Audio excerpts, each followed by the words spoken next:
আজকে কোনো উদ্ভিদ নিয়ে বা ইলেকট্রো হোমিওপ্যাথির কোনো ঔষধ নিয়ে আলোচনা করব না। আজকের বিষয়বস্তুটি একটু অন্য রকমের। তো আজকের যে বিষয়বস্তু নিয়ে আলোচনা করব তা আমি আগে খাতায় নোট করে নিয়েছি।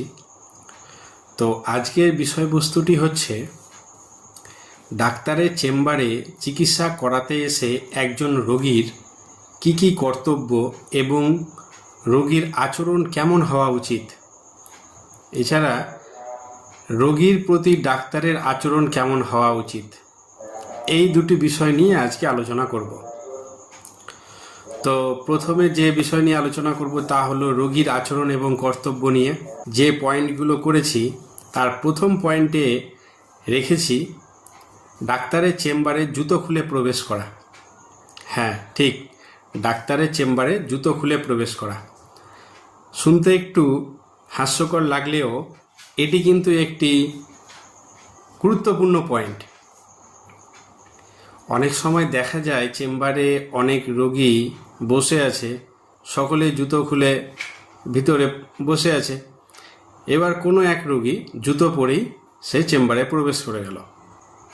এতে কি হয়, যে রোগী জুতো পরে প্রবেশ করলো চেম্বারে, ওর প্রতি অন্যান্য রোগীর একটা নেগেটিভ চিন্তাধারা সৃষ্টি হয় এবং ডাক্তারের নজরে আসলে ডাক্তারের মনেও সেই রোগীর প্রতি একটি বিপরীত চিন্তাধারা সৃষ্টি হয়। তো এর সাথে সাথে আরেকটি ব্যাপার রয়েছে যে জুতোতে অনেক রকম ময়লা লেগে থাকে। চেম্বারে অনেকে বাচ্চা কাচ্চা নিয়ে আসে, অনেকে বয়স্ক পেশেন্ট আসে। তো জুতো পরে আসলে কি হয়, চেম্বারটাও নোংরা হয়, তার সাথে সাথে বিভিন্ন রকম ভাইরাস, বিভিন্ন রকম ব্যাকটেরিয়া চেম্বারে আসে। এতে ব্যাকটেরিয়াল ইনফেকশন হওয়ার সম্ভাবনা বেশি থাকে।